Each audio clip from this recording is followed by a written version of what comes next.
Tito. Naka-tito vibes tayo eh, no? Aray mo. Tito na tayo. Ah, may talagang ganyan, may mga best friend tayo katulad niyan, si Bo. Di ba? Tawag niya sa akin, Norman Black, Kalabow. Ah, di ba? Norman Black, oh. Bo, Kalabow.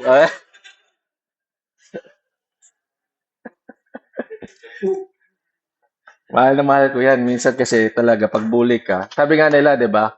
Birds with the same feather flocks together. Bully siya, bully ako. Anyway, let's go to our topic. And thank you so much. Ano to? Hazard to, hazard. Mga bookmark ko. Oh, ticket papuntang Budapest. Wala akong Buda. Wala akong ano, pang bookmark. Anyway, guys, thank you so much for this opportunity again to speak with you. Uh-huh. Sabi ko nga yung last time nag-meeting kami, it is amazing and it is so powerful when God is in the midst of our brothers kasi talagang mararamdaman mo yung kabaitan ng Panginoon.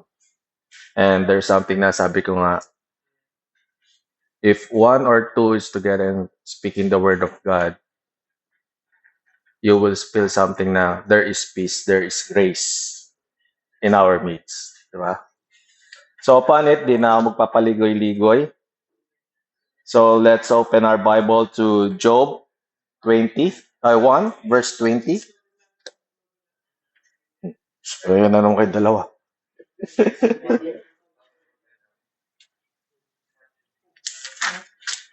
Job chapter 1, verse 20 to 22. Okay, are we there? Ayusin ko lang baka mamaya. Yung sa photographer natin, maputi. Dito maitim na naman ako. I love my photographer. Alam niyo naman yun. Mahal na mahal ko mga brothers natin. Okay, let me read. Then Job arose and rent his mantle and shaved his head and fell down upon the ground and worshipped and said, Naked came I out of my mother's womb, and naked shall I return thither. The Lord gave, and the Lord hath taken away. Blessed be the name of the Lord. In all his Job sinned not, nor charged God foolishly.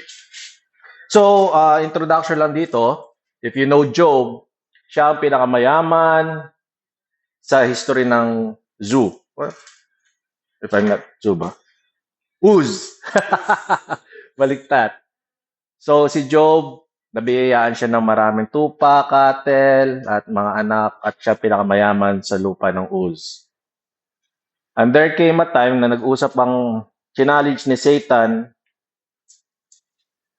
si Job, yung kinausap ng Panginoon, sabi niya, pinayagan ng Panginoon si Satan. So, to make the story short, nawala mga hayop-hayupan niya, namatay kaagad ang mga anak niya sa isang araw lang. At the same time, challenge na naman ni Satan, nagkaroon siya ng sakit. Ang sabi lang ng Panginoon, wag mo kukunin kanyang buhay. Okay?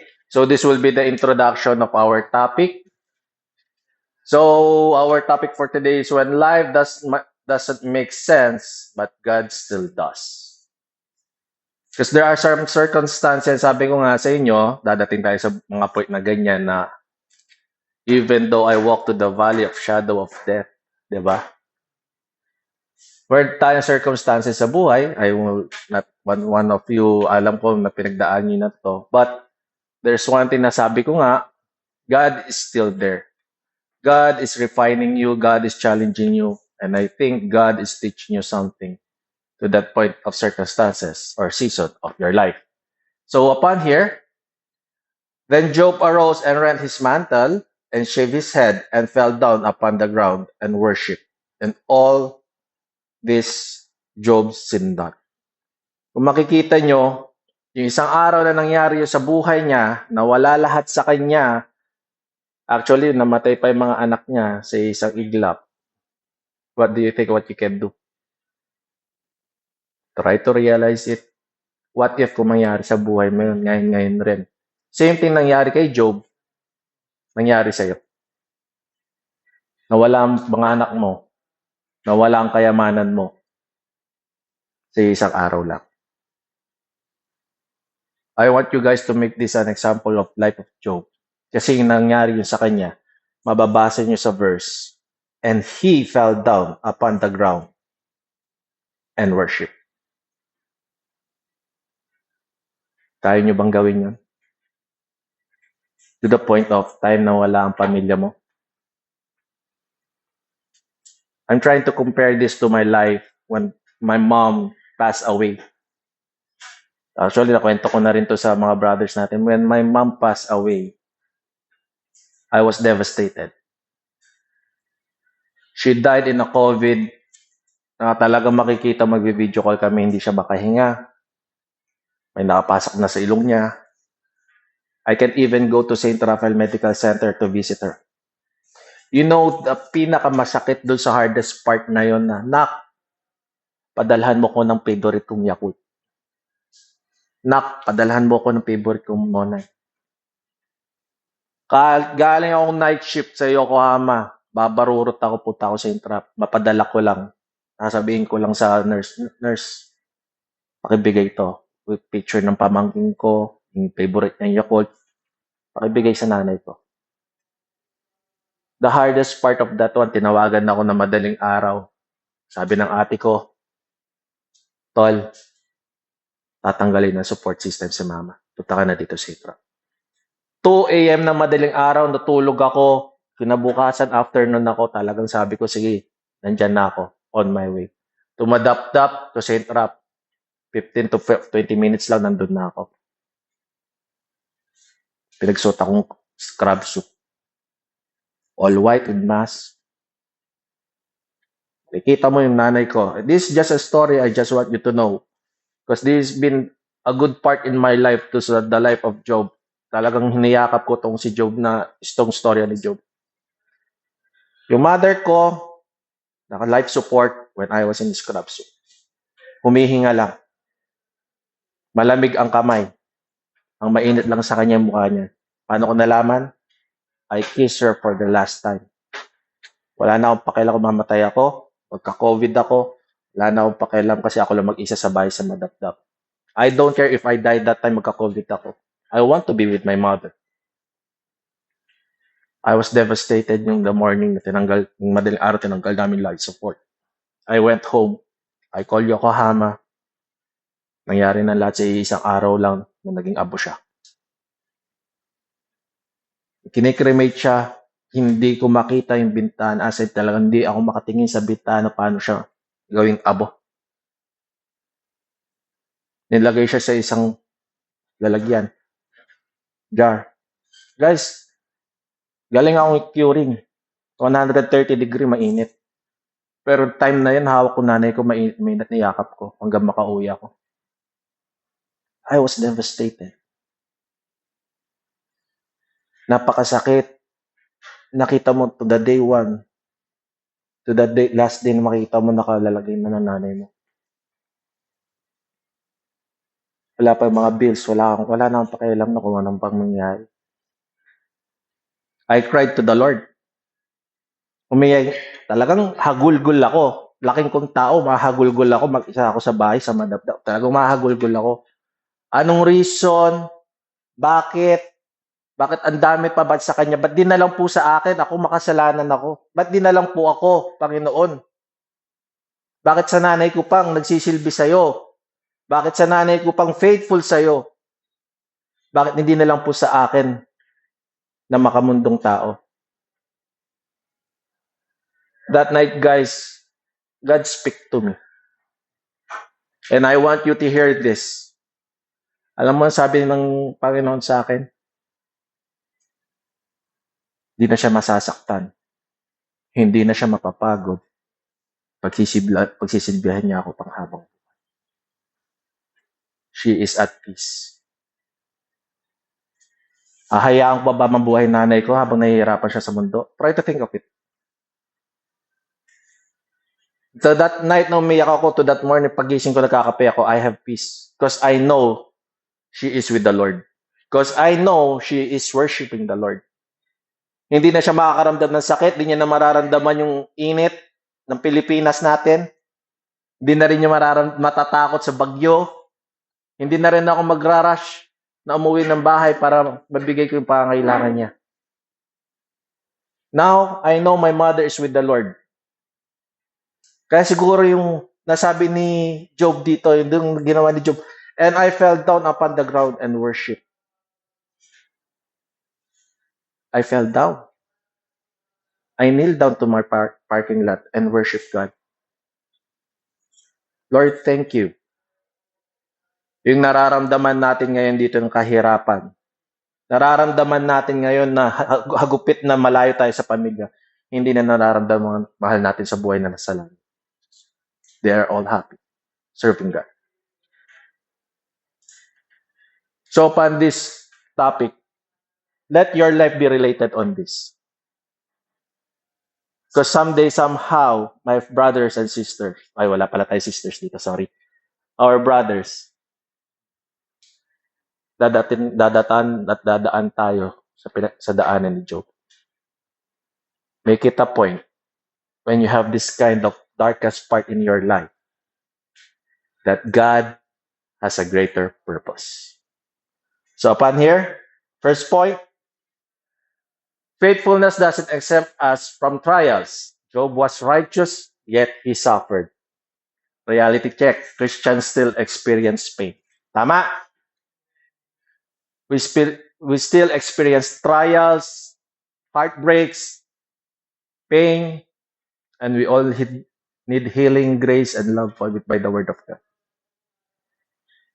Sabi ko nga nun, yung ako'y nasa mundo pa, okay lang ako. Inom, yosi.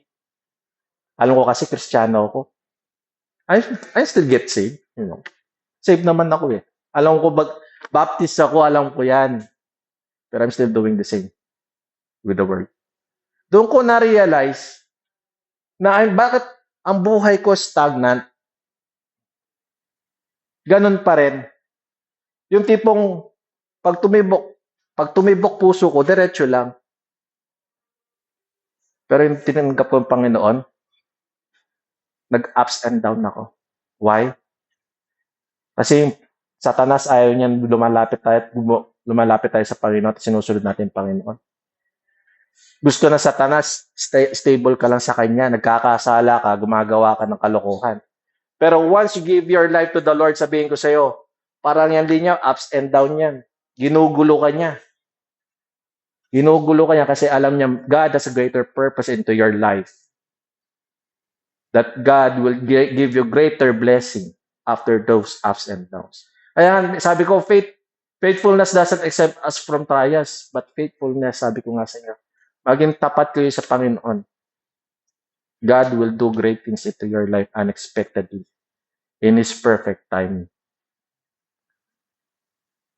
So, alam ko naman pag minsan talaga tayo, nagkakasakit tayo, tinatamad tayo. But guys, even to your room, try to talk to the Lord.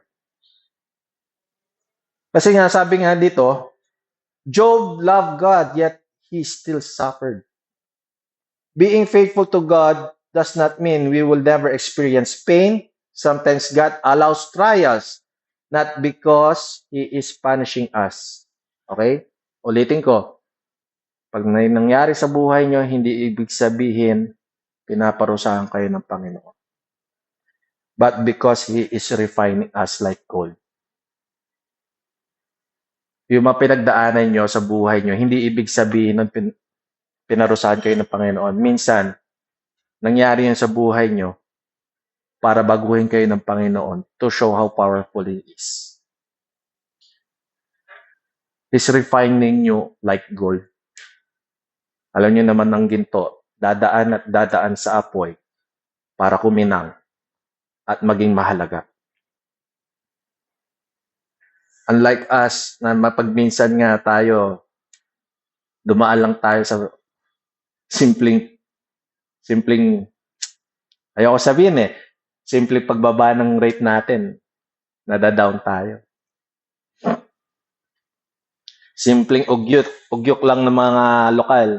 Umiinit tayo. Kaya nga sabi ko, di ba, mas maganda na may ups and downs tayo sa buhay kasi nasusubok tayo. There's something, there's our quote sabi, mas gusto ko pang uncomfortable ako kasi pagiging uncomfortable ko sa mundo ay nag-grow ako. Kaysa magiging komportable ako sa buhay ko ngayon, kasi alam ko pag naging komportable ako, magiging stagnant ako.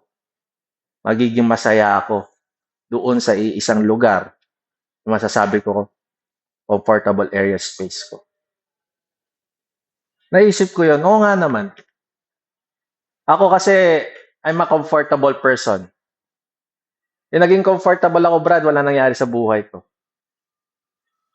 Tatrabaho lang ako sa Yokohama, naglo-load lang ako, masira yung makina, okay yung mga gulong, that's it.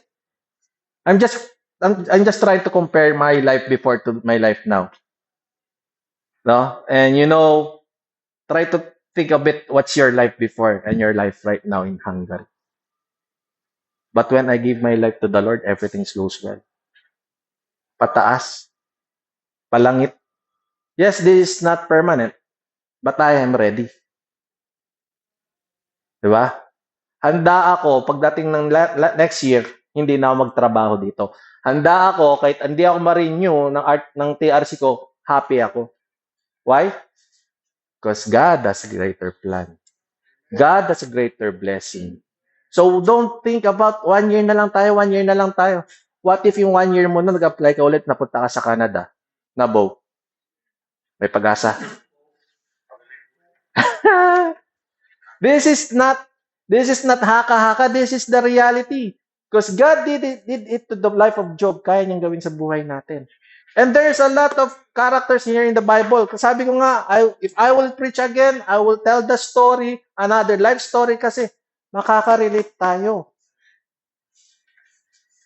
Job is just a simple person na masaya at mayaman biglang in one day, nawala lahat sa kanya. Nakikinig nga ako sa YouTube, yung kinikwento, yung life of Job kasi tamad ako magbasa, tatrabaho ako eh. Alam mo yung nagkasugat siya, hanggang talampakan, hanggang puwet, hanggang ulo. Try mo yun. Ang sakit. Nakikinig ako buong katawan niya may sugat. Uupo ka, tatalampakan ka. Ang saklap, di ba? But he's still. Uulitin ko. You will never experience, sabi nga niya dito, kamali na ako.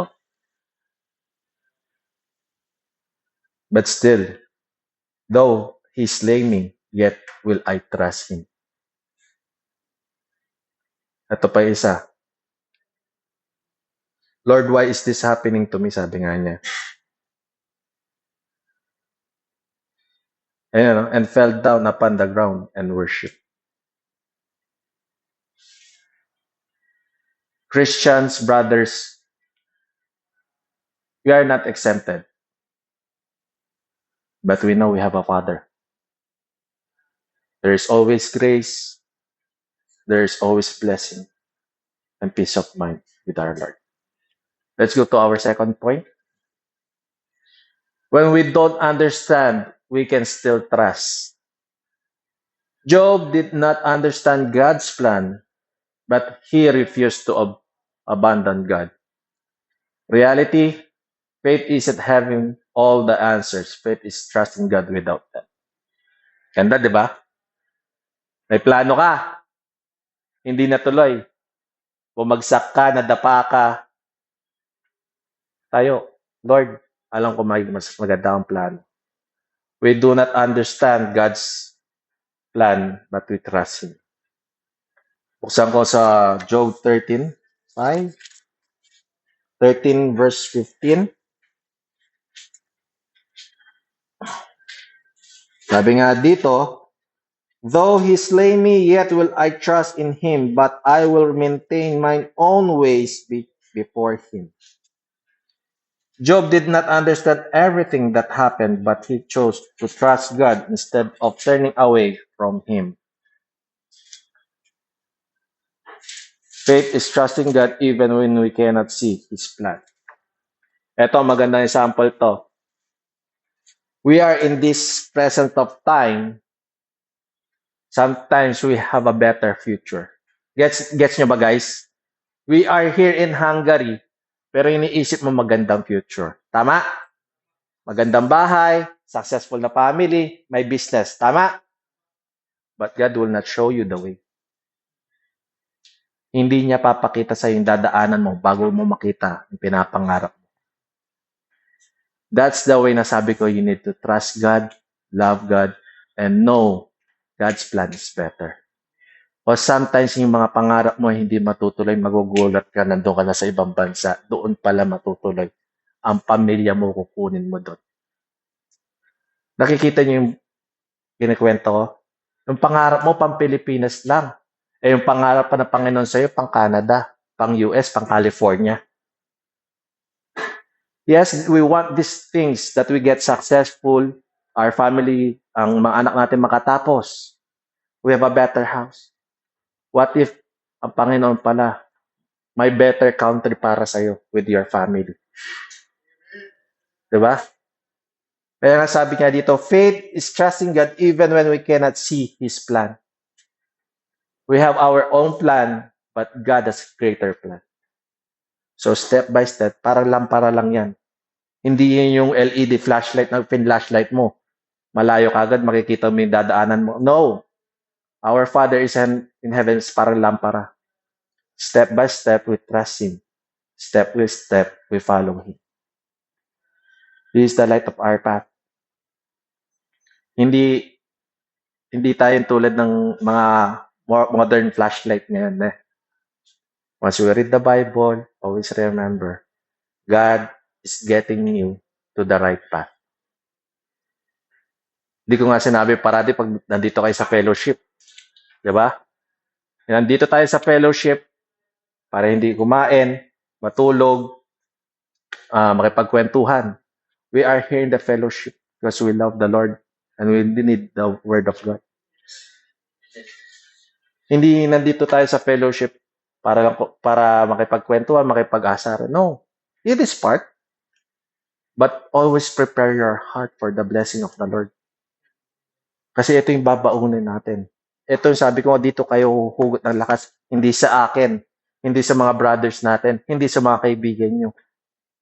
Always remember, minsan mga kaibigan nyo, iiwanan kayo sa ere, pero yung Panginoon hindi niya kayo iiwan. Minsan ang mga kapamilya nyo, minsan pinagkakwentuhan nyo ng problema nyo. Hindi makakaresolba ng problema nyo. Only ang Biblia, ang Panginoon makakaresolba nyo para sa inyo. So upon here, let's go to our third point.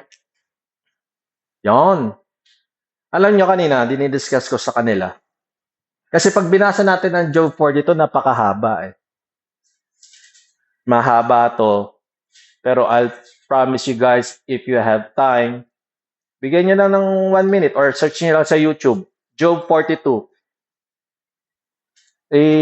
Pakinggan nyo lang. Your pain is not the end of your story. Okay? Job 42 shows us that God had not forgotten him. Don't judge God's faithfulness by one difficult chapter. Pero try natin basahin ang Job 42, 10 to 12.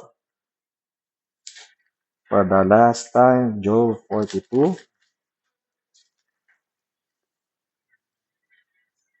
10 to 12. Okay? Itong storyang ito ay yung natapos na yung pagsubok niya. And God blessed Job gratefully. And the Lord turned the captivity of Job when he prayed for his friends. Also, the Lord gave Job twice as much as he had before. Ulitin ko, no? Verse 10, last paragraph. Also, the Lord gave Job twice as much as he had before. Then came there until him all his brethren and all his sisters and all they that had been of his acquaintance before and did eat bread with him in his house, and they bemoaned him and comforted him over all the evil that the Lord had brought upon him. Every man also gave him a piece of money, and every one an earning of gold. So the Lord blessed the latter end of Job more than his beginning, for he had 14,000 sheep and 6,000 camels, and 1,000 yoke of oxen, and 1,000 she asses. He had also 7 sons and 3 daughters. Focus tayo dun sa verse 12. Yung nawala sa kanya, kung mababasa nyo doon, twice as many. 14,000, 16,000, and 1,000 yoke, and 1,000 she asses. Because the life of Job, yung faithfulness niya sa Panginoon, hindi nawala even in the darkest part of his life. Binless siya ng Panginoon doble pa sa nawala sa kanya. Dinagdagan pa ang buhay niya, pinahaba pa. Guys, this conclusion in our life is just simple. Alam ko, sometimes our heart fades away. Nawawala yung init natin pag sisilbihan sa Panginoon because of all the trials that we have. I know, I've been there. But I'll give you this challenge. Once na overcome mo yung trials, yung chapter na yun sa buhay mo, alam ko sa dulo nun, God's timing, everything will magta-times 2 yan, times 3 yan. Sabi ko nga, kung kaya ng Panginoon gawin sa buhay ni Job ito, chapter 42, try to read it, the whole verse, while you're at work or sa YouTube search nyo. Kaya nang gawin ng Panginoon sa buhay niyo. Kasi pag anak ka ng Panginoon, alam mo sa buhay mo, itong pinagdadaanan mo ay trials lang. At alam mo sa dulo, God will bless your life in His great time. Sabi ko nga, pinapanalangin mo lang sa Panginoon, Lord, gusto ko ng bahay. Kakasilbi mo sa Kanya, hindi ka sumuko sa chapter na season na to, binigay sa yung bahay, may apartment. Sabi mo, Lord, gusto ko makapag-aral ang anak ko. Saan pinakamaganda? AUF, no? Gusto ko makapag-college ang anak ko sa AUF. Kakasilbi mo sa Panginoon. I'm just giving this, sample lang. What if gusto mag-aral sa AUF? Di ba? Yung pala, sa Yale pala siya mapapag-aral pagdating ng panahon. Alam niyo yung Yale? Alam niyo Yale? Yale. Yale University. Parehas tayo, di ko rin alam yun. Okay. Application. Hindi kasi kino-confirm ko lang baka gising kung nakakatulog na. Kasi ako, naririnig ko yung Yale University eh. Kaya alam ko lang AUF at saka Holy Angel eh. Harvard? Oh, yun, Harvard. Ay, I just want to wake you up, guys. Kasi ayoko yung tahimik lang tayo eh. Even nare-receive natin yung blessings by the word of God. Di ba? Pa-joke-joke rin, pa konti-konti. Sabi nga dito, God restored Job and blessed him more than before. The application, God can turn seasons of sorrow into testimonies of His faithfulness. His restoration may not come immediately, but His promise never fails. Ang ganda dito no? God can turn your seasons of sorrow into the testimonies of His faithfulness. Yung uuwi ka ng Pilipinas at makikwenta mo sa mga kamag-anak mo, binago ako ng Panginoon. At makikita ng mga kamag-anak mo, yung buhay mo dati, sa buhay mo sa Panginoon. Sabi nga ng brother dati, talaga na-touch ako yun. Sabi niya kinakwento niya sa amin, dati lang kaming namumulit ng, ganon. Tapos sabi niya gano'n sa akin. Sabi ko sa sarili, Lord, salamat ako. You just showed how powerful you are. Ako, awang-awa rin ako sa buhay ko nun, Brad. Puro alak, natutulog ako sa daan. Pero yung nasa Panginoon ako, tingnan mo kung nga hinahawakan ko yung Biblia at sinishare ko yung gospel. This will be your life also. Try to watch yourself, guys. Huwag nyo nang iwawala ang buhay nyo sa kumunduhan because God is faithful. Let me just leave you a conclusion. The life of Job teaches us. Stay faithful even in suffering. Trust God when life does not make sense. Believe that God's purpose is greater than your pain. Wait patiently because God's restoration will come in His perfect time.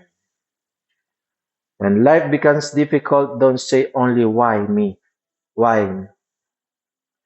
Ask instead, Lord, what do you want me to teach me those through these trials? God is still good, He is still faithful, and He is still in control.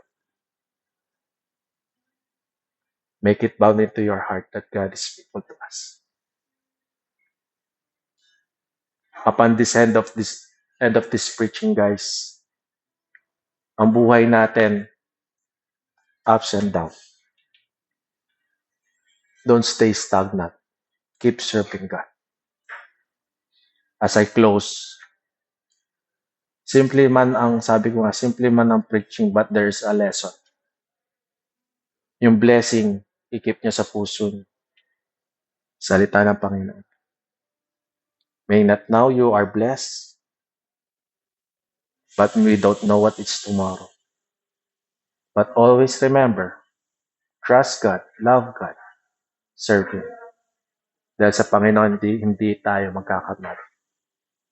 Let's stand up and let's pray, please. Tayo lahat at tayo mag-close si prayer.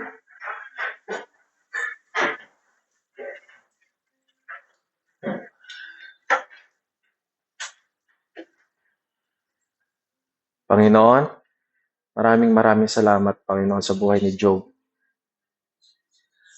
Pinakita mo doon, Panginoon, na kahit si Satanas atakihin kami, Panginoon,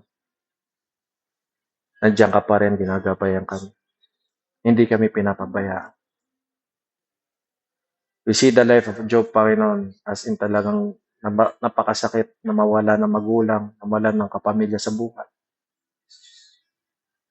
But we see, through those trials, Panginoon, you have a greater plan for us. Help us, O Lord, to go strong in trusting you, loving you, Panginoon. Because we know your grace is powerful. Lord, walang pintong masasara basta ikaw ang nagbukas, Panginoon. Hindi masisira ang buhay namin basta ikaw ang pagkakatiwalaan at pagsisilbihan. Hindi kami mawawala sapagkat ikaw ang ilaw namin. We thank you, O Lord, for your love. Namatay ka sa krus ng Kalbaryo para malinis kami sa aming nakasalanan. Hindi namin makakalimutan, Panginoon, yung araw na ikay pinako sa krus at namatay para sa amin. But still we're here, Panginoon. Nararamdaman namin ang iyong pagmamahal sa tiyaya sa amin, Panginoon. Nakikita namin, Panginoon, ang pagbabago ng buhay namin simula sinunod ka namin, Panginoon. So even though we face this another trials in our life, we will never fear, Panginoon, because we know you are with us, Father. As we end our service, Lord, keep us safe. Keep this message in our heart, Panginoon. Because we know you're our Father in heaven, King of all kings, Lord of all lords, the most powerful. For this I pray, our Father in heaven. Amen.